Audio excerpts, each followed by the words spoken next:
Next किस्म के जो हमारे पास साल्ट्स हैं वो हैं बेसिक साल्ट्स। तो बेसिक साल्ट्स किस तरह से बनते हैं? Formed by incomplete neutralisation of polyhydroxy. Polyhydroxy का मतलब है मैनी हाइड्रोक्सिल ग्रुप्स हों, polyhydroxy based by an acid. Basic salts किस तरह से बनते हैं? जब हम इनकम्प्लीट न्यूट्रलाइजेशन करते हैं पॉलीहाइड्रोक्सी बेस की एसिड के साथ, तो हमारे पास कौन से साल्ट्स बन जाएंगे? Basic salts. डेफिनेशन अभी जब मैं एग्जांपल समझाऊंगा तो आपको इजीली समझ में आ जाएगी। अब ये जो बेसिक साल्ट्स हैं ये एसिड्स के साथ मिलेंगे और क्या साल्ट्स, कौन से साल्ट्स बना देंगे? नॉर्मल और न्यूट्रल साल्ट्स बना देंगे। तो ये देखें, ये हमारे पास एल्यूमिनियम ट्राई हाइड्रोक्साइड हमारे पास ये बेस है।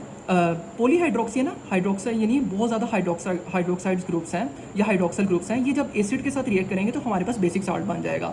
और ये बेसिक साल्ट अगेन आपके पास एसिड्स के साथ मिलेगा, बेसिक साल्ट, देन फिर अगेन एसिड के साथ मिलेगा और आपके पास कौन से साल्ट्स बन जाएंगे? नॉर्मल या फिर न्यूट्रल साल्ट बन जाएंगे। तो इस रिएक्शन को भी हम स्टडी करते हैं, इसका मैकेनिज्म देखते हैं किस तरह से ये रिएक्शन हो रहा है।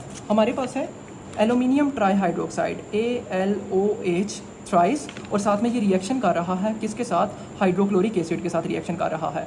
देखें, बेसिक साल्ट्स क्या था? इनकम्प्लीट न्यूट्रलाइजेशन थी किसकी? पॉलीहाइड्रोक्सी बेस की एसिड के साथ, यानी बहुत ज़्यादा हाइड्रोक्साइड्स ग्रुप हैं। यानी यहाँ पर देखें ये पॉलीहाइड्रोक्सी बेस है, 3 जो है आपके पास हाइड्रोक्साइड्स ग्रुप हैं। अब यहाँ पर क्या होगा? इनकम्प्लीट न्यूट्रलाइजेशन होगी।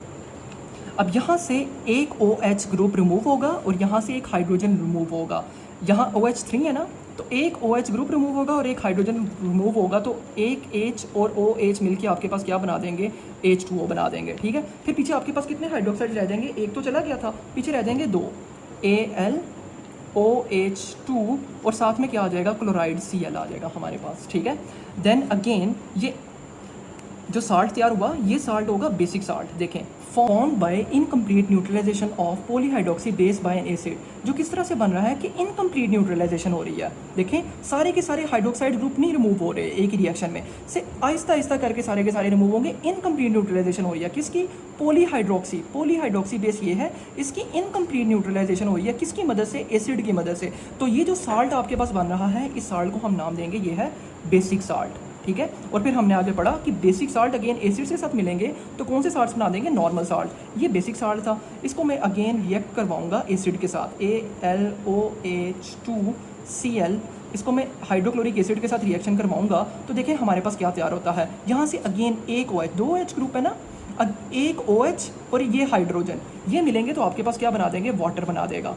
ठीक है, और आपके पास पीछे क्या रह जाएगा? Al एल्यूमिनियम रह जाएगा, साथ में एक OH ग्रुप रह जाएगा, एक OH ग्रुप और साथ में देखें कितने Cl है? 1 और 2, यहाँ पर क्या आ जाएगा? Cl2 आ जाएगा। ठीक है, ये भी आपके पास बेसिकली देखें इसके अंदर OH ग्रुप है ना, तो ये भी आपके पास कौन सा साल्ट है? ये है बेसिक साल्ट है। ठीक है, अब ये बेसिक साल्ट अगेन आपके पास एसिड के साथ रिएक्ट करेगा, AlOHCl2 अगेन किसके साथ रिएक्ट करेगा? HCl, एसिड के साथ रिएक्ट करेगा। अब देखें यहाँ से ये हाइड्रोजन और यहाँ से ये OH ग्रुप, ये रिमूव होकर क्या बना देगा? H2O बना देगा। और फिर पीछे देखें आपके पास क्या बच जाएगा? Al, यहाँ पर 2 क्लोरीन है और यहाँ पर तीसरा क्लोरीन, तो ये आपके पास बन जाएगा AlCl3। तो ये वाला जो साल्ट होगा ये होगा आपके पास नॉर्मल या फिर न्यूट्रल साल्ट। ठीक है, हमने पढ़ा ना कि जब बेसिक साल्ट्स हैं जब वो एसिड के साथ मिलते हैं तो हमारे पास नॉर्मल या फिर न्यूट्रल साल्ट बना देते हैं। और देखिए ये था बेसिक साल्ट क्योंकि इसके अंदर हाइड्रोक्साइड ग्रुप बेस आ गई थी। ठीक है, इसलिए हमने इसको नाम दिया बेसिक साल्ट है। यहाँ पर हाइड्रोक्साइड कोई भी नहीं है, डेट्स वाई हम इसको कहेंगे ये नॉर्मल और न्यूट्रल साल्ट है। दोबारा देख लें, बेसिक साल्ट्स किस तरह से बनते हैं? जब हमने इनकम्प्लीट न्यूट्रलाइजेशन करवानी है किसकी? पॉलीहाइड्रोक्सी बेस की एसिड की मदद से। ये देखें, ये एल्यूमिनियम ट्राईहाइड्रोक्साइड जो कि पॉलीहाइड्रोक्सी बेस थी, हमने इसकी इनकम्प्लीट न्यूट्रलाइजेशन करवाई। देखें 2 OH ग्रुप अभी भी मौजूद हैं। ठीक है, तो एक OH ग्रुप रिमूव करवाया है बाय एन एसिड। ठीक है, तो ये इनकम्प्लीट न्यूट्रलाइजेशन के जरिए जो साल्ट बना है इसको हम नाम देंगे बेसिक साल्ट। और अगेन बेसिक साल्ट जब एसिड के साथ मिलता है तो लास्ट पे आपके पास क्या बना देता है? नॉर्मल और न्यूट्रल साल्ट। इसकी दूसरी एग्जांपल है, इसकी दूसरी एग्जांपल आपके पास है लेड हाइड्रोक्साइड और एसिटिक एसिड की। लेड हाइड्रोक्साइड, ये मैं लिख देता हूँ यहाँ पर, ये इसकी पहली एग्जाम्पल थी। आपने ना बुक में थोड़ी रीअरेंज करके लिखा हुआ है तो हमने तरतीब के साथ सारी रिएक्शंस लिखने हैं। आपके पास है lead hydroxide PbOH twice, lead Pb को कहते हैं, लेड का सिंबल है Pb।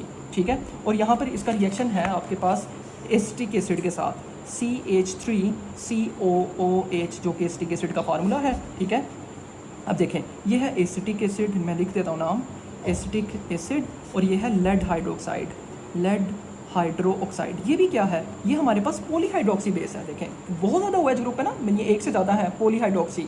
एक से ज़्यादा OH ग्रुप है, तो ये पॉलीहाइड्रोक्सी बेस है। अब इसकी पॉलीहाइड्रोक्सी बेस की इनकम्प्लीट न्यूट्रलाइजेशन करवाएंगे। किस तरह से? यहाँ से हम हाइड्रोजन रिमूव करेंगे और यहाँ से एक OH ग्रुप रिमूव करेंगे, तो हमारे पास क्या बन जाएगा, H और OH मिलके H2O बना देंगे। अब पीछे क्या रह जाएगा देखें ज़रा, लेड Pb और एक OH, एक OH तो रिमूव हो गया था, एक रह जाएगा OH और साथ में क्या आ जाएगा CH3COO, CH3COO, ये चीज़ आ जाएगी आपके पास। ठीक है, तो ये वाला जो सॉल्ट होगा ये आपके पास अगेन कौन सा सॉल्ट बना है, ये है बेसिक सॉल्ट।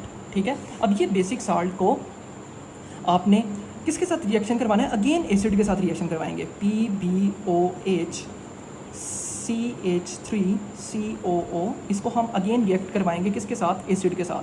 CH3COOH के साथ रिएक्ट करवाएंगे तो हमारे पास देखें क्या बनता है, यहाँ पर ये देखें, ये OH ग्रुप ये अगेन न्यूट्रलाइज होगा बाय एन एसिड, एसिड का जो H पॉजिटिव है उसके साथ। ये OH और H आपस में मिलके आपके पास क्या बना देंगे, वाटर बना देंगे। ठीक है, और बाकी पीछे क्या रह जाएगा देखें ज़रा, लेड Pb, और देखें आपके पास ये CH3COO ये भी है, CH3COO ये भी है, तो इसको ना हम ब्रैकेट लगा के ना CH3COO और ब्रैकेट क्लोज करके बाहर लिख देंगे ट्वाइस, 2 लिख देंगे। यानी बेटा ये आपके पास CH3CO एक ग्रुप है और CH3CO दूसरा ग्रुप है, तो CH3COO और साथ में आपके पास बेटा ट्वाइस ब्रैकेट के बाहर आ जाएगा। ठीक है, तो ये दूसरी एग्जाम्पल है हमारे पास। तो देखें आपको डेफिनेशन अब क्लियरली एक्सप्लेन समझ में आ जाएगी कि इनकम्प्लीट न्यूट्रलाइजेशन करवानी है पॉलीहाइड्रोक्सी बेस की एसिड के साथ। इनकम्प्लीट न्यूट्रलाइजेशन हो रही है बेस की किसकी मदद से, एसिड की मदद से। इसकी थर्ड एग्जांपल है आपके पास, आपकी बुक में लिखी हुई है, जिंक हाइड्रोक्साइड ZnOH2 और किसके साथ रिएक्शन है, नाइट्रिक एसिड के साथ रिएक्शन है। ये है जिंक हाइड्रोक्साइड, ये पॉलीहाइड्रोक्सी बेस है और ये आपके पास नाइट्रिक एसिड है। ठीक है, मिनरल एसिड नाइट्रिक एसिड है। ये दोनों जब आपस में मिलेंगे तो देखें ये पॉलीहाइड्रोक्सी बेस की इनकम्प्लीट न्यूट्रलाइजेशन होगी बाय एन एसिड। यहाँ से एक H और यहाँ से एक OH ग्रुप रिमूव होकर क्या बना देगा, वाटर बना देगा। ठीक है, और यहाँ पर देखें आपके पास पीछे क्या रह जाएगा, Zn जिंक, एक हाइड्रोक्साइड ग्रुप रह जाएगा OH और यहाँ पर देखें क्या हो जाएगा NO3। ये जो सॉल्ट बनेगा ये आपके पास कौन सा सॉल्ट होगा, इसको हम नाम देंगे ये है बेसिक सॉल्ट।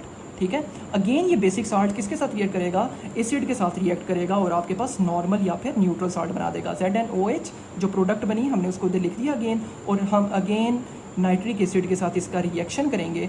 अब देखें अगेन क्या होगा, ये हाइड्रोजन और ये OH ग्रुप रिमूव होंगे और आपके पास क्या बन जाएगा, वाटर बन जाएगा। और साथ में देखें क्या होगा, Zn जिंक और NO3 और क्योंकि बेटा ये भी NO3 है और ये भी NO3 है तो इसको हम ब्रैकेट के बाहर क्या लिख देंगे, NO3 ट्वाइस लगा देंगे। ठीक है, तो जिंक नाइट्रेट ये आपके पास कौन सा सॉल्ट बन जाएगा, ये हमारे पास सॉल्ट बन जाएगा नॉर्मल या फिर न्यूट्रल सॉल्ट बन जाएगा।